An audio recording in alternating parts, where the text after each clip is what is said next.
27th, 2020 Zoning Board of Adjustment meeting. If any member of the audience wishes to speak to an item on the agenda today, there are speaker request forms on the table inside the door. Please fill out the request with the agenda number of the item you wish to speak to and hand it to the secretary. At this time, we would also like to ask that if any member of the audience has a cell phone or other electronic device, that you either turn it off or turn the ringer to silent. If you need to take a call, please step out to the hallway so the meeting is not disrupted. Public hearing on item number 1, the approval of the June 4th, 2020 Zoning Board of Adjustment meeting minutes is hereby opened. All right, Rachel made the motion to approve the meeting minutes, and Karen seconded that motion. Any discussion on the motion? All those in favor, please say aye. Aye. Opposed? Motion carries. Item number 2.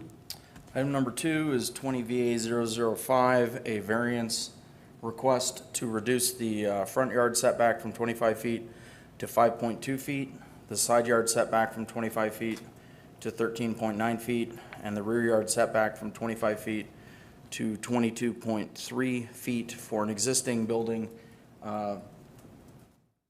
which is also being requested to be rezoned from medium density residential to office commercial district. So because of the associated rezoning, which is on the Planning Commission agenda, it requires that the variance to the setbacks be obtained because it would be legal non-conforming or non-conforming with the office commercial district. This property is located at 423 South Street. Current zoning is medium density residential district. As I said, there's a rezoning from MDR to office commercial district on the Planning Commission agenda. It's also located in the 5th Street overlay zoning district. Future land use is urban neighborhood. The rezoning to office commercial district is a secondary, identified as a secondary use in the urban neighborhood district, and staff is recommending approval of that rezoning request.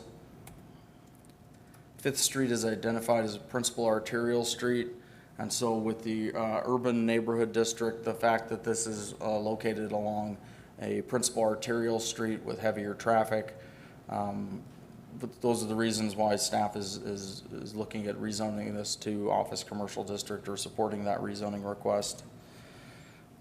The applicant's site plan, there's an existing dwelling located on the property. It currently has non-conforming setbacks in the medium density residential district.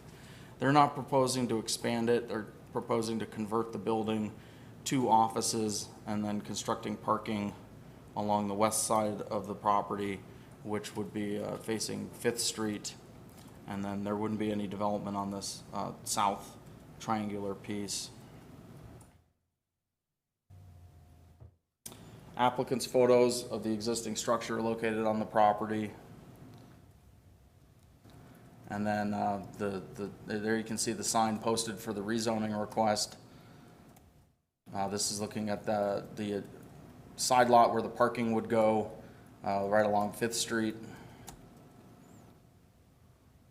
I believe that's looking west along the street, South Street, and then this is on the south where there's a church.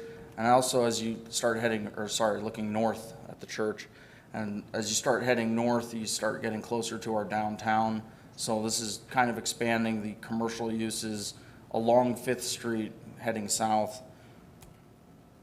Looking to the east along South Street, there are some apartments and dwellings located to the east, and that shows that. And then one of the requirements of the office commercial district is that a fence be provided along adjacent property lines to residential districts, and that fence is in place already. Again, looking from the south towards the north, from the adjacent street, Clark Street, looking north, there wouldn't be any development in this area, and the parking would be over in this area. Looking to the south along 5th Street and to the north, and there you can see we're getting towards downtown. Does not appear that the structure with the existing setbacks has been injurious to the neighborhood. The applicant is proposing to convert it to offices in the office commercial district, which typically you're going to see 9 to 5 uses, no retail, and a lot of by appointment type uses.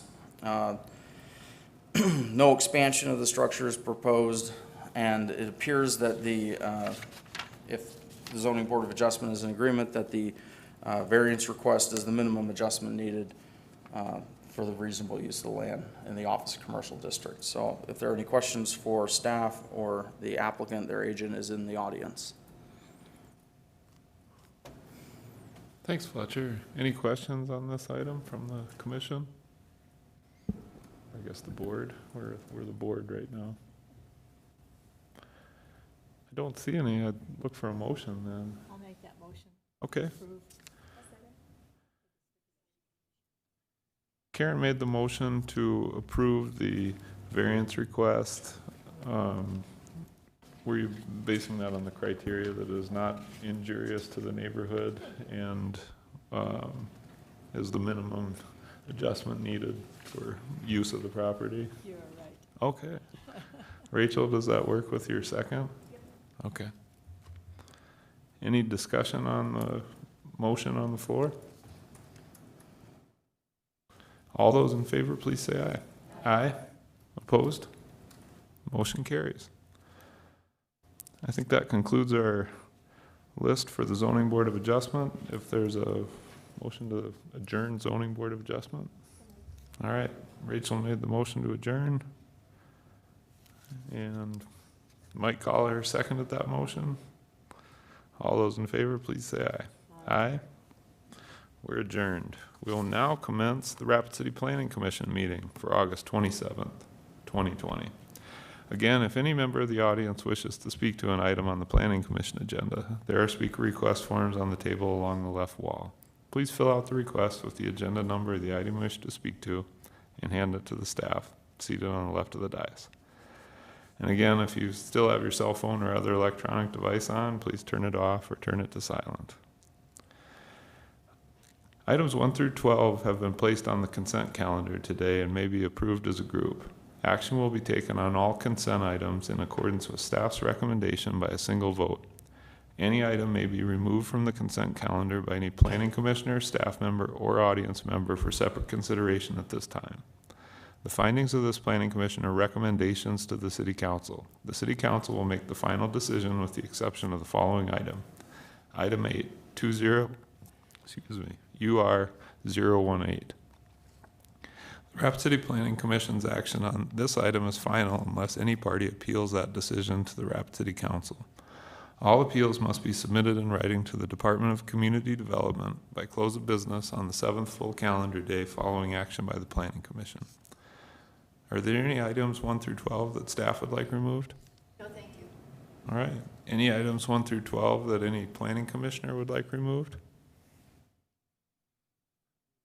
Commissioner Stuck.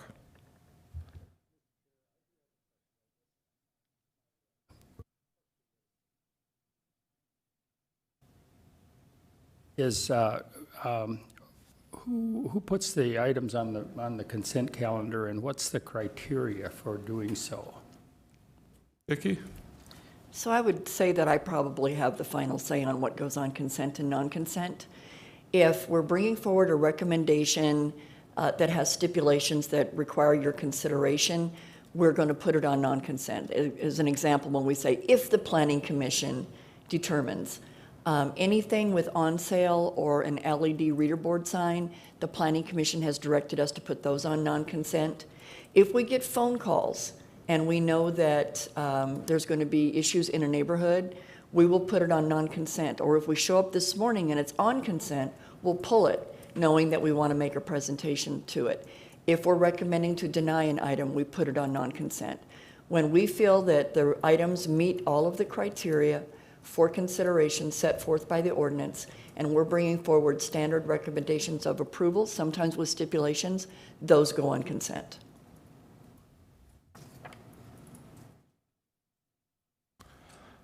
All right, do you have a item or items that you'd like to see a presentation on, Haven? Okay. All right, then any audience members, items 1 through 12, are there any items that you'd like pulled for separate consideration? Seeing none, then I'd look for a motion to approve items 1 through 12 per staff's recommendation. Eric Heikus made the motion to approve. And Vince seconded that motion. Any discussion on the motion? All those in favor, please say aye. Aye. Any opposed? Motion carries. Item number 13. Thank you, Mr. Chair. Item number 13 is a conditional use permit to allow on-sale liquor in conjunction with a barber shop. This site is located at 516 6th Street. The existing building is located between St. Joseph Street and Main Street on the east side of 6th Street. Current zoning is Central Business District. As you know, this is the district where our concentrated areas of on-sale liquor are deemed to be appropriate, especially when they're in conjunction with the primary use, which in this case would be with the barber shop, and only those coming in for a haircut would be offered a beer or wine beverage. The future land use plan identifies it as the downtown designation, showing that Main Street and St. Joseph Street are both principal arterial streets. The access street to this property is considered a commercial street, which is 6th Street. This is a photo submitted by the applicant. I love this photo, I guess, because it's in black and white too. This is the area in the corner that there would be just a table of sorts that the beverages would be housed in.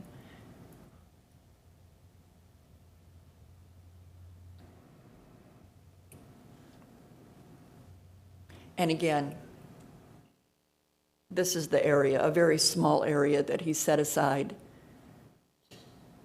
The suite itself is about 2,400 square feet.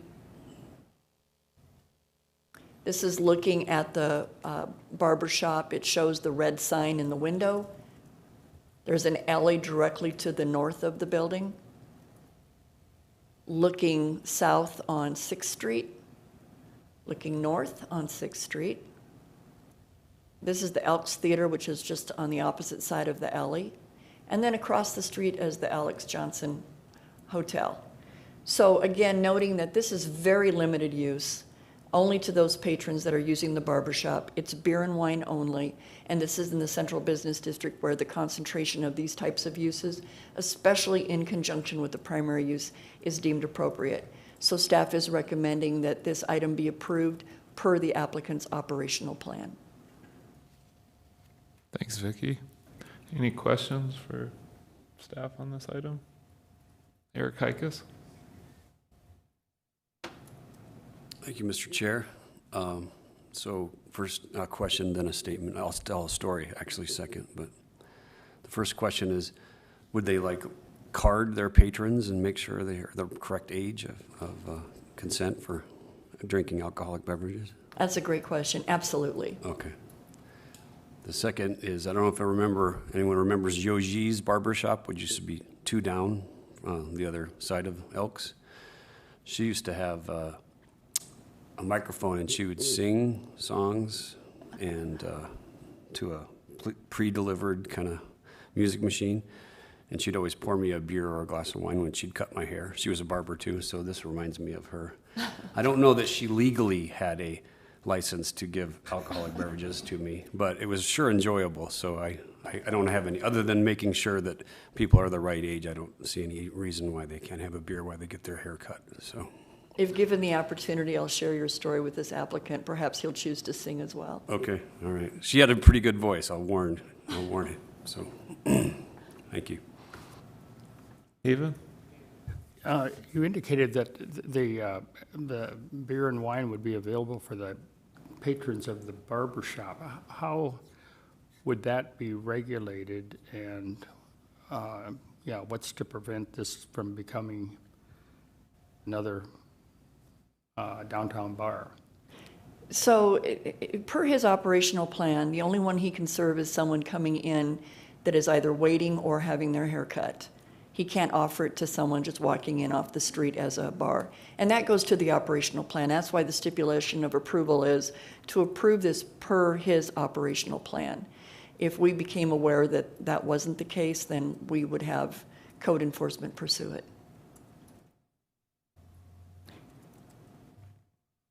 Rachel? Yeah, I have no problems with this one specifically. I mean, we've approved tons of these, but just kind of a general question. When you have people serving in a non-bar restaurant sort of situation, do you know if anyone in the business is supposed to get like a TAM license or anything like that? Techniques of alcohol management? A what license, Rachel? It's a TAM license, so if you're a bartender, you get them. It's like a one-day course or something. I do know that they have to get a liquor license with the city council, and I think under that regulation that it then falls over whatever state requirements have to be met. That's where that is captured. Okay, thank you. Vince? Thank you, Mr. Chair. What is the maximum occupancy for the building? I don't know that I can answer that. Okay, thank you. I'll jump in now. I always try to ask this if somebody doesn't. I haven't seen any, but have there been any complaints in other salons and specifically hair operations that we've granted a liquor license or a conditional use permit to for liquor use? We've not received any complaints for anyone who has secured the appropriate approvals, being a conditional use permit and then followed with the liquor license from the city council. We do get complaints if someone opens up and hasn't gone through the process. They do tend to turn each other in. But once they have gone through that, they do appear to be operating in compliance with their plans. Okay, good to know. Any further questions on this item, comments? All right. Mike Goller made the motion to approve with the stipulations, and I missed who seconded. Okay, Rachel seconded. Any discussion on the motion? All those in favor, please say aye. Aye. Any opposed? Motion carries. Any discussion items, staff items today? Not today. We're missing Mr. John Green, but not today. Coffee with Planners is next week? Thank you. Thank you very much. So yes, that's next Wednesday at 3 p.m. over at the Civic Center. We hope several of you can join us.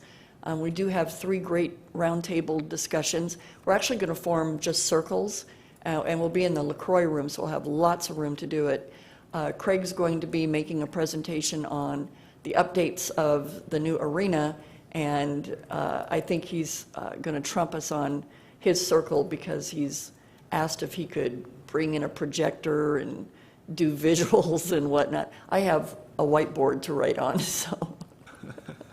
One of our topics will be urban chickens. We anticipate a pretty good crowd for that. And then Kip will be bringing a transportation circle discussion on one of the more recent studies that they just completed. So it'll be very interesting as well. Craig's playing at home, though. I mean, I know. He has all his stuff there. He is providing us with cookies and coffee, and I understand that the cookies at the Civic Center are delicious, so. All right. Any planning commissioner items for today? If not, I'd look for a motion to adjourn. All right, Karen made the motion, and Rachel seconded that motion. All those in favor, please say aye. Aye. Opposed? Motion carries. We're adjourned.